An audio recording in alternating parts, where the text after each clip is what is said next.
baaftani Dumtaan akka bocaa Fooniin ni bamtanis Jirtuu seenaan maqaan Yoomuu si yaadannaa Qabsaa'ota haqaa Dhaloonni yoomuu gaadiin teenye Falmarra jirra har'aas kunoo Duutan jennee du'aa sinjille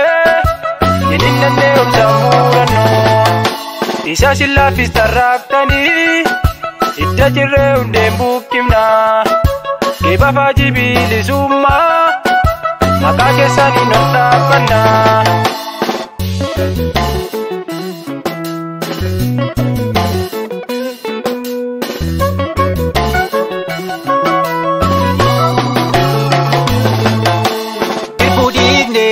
Waadaan nyaannu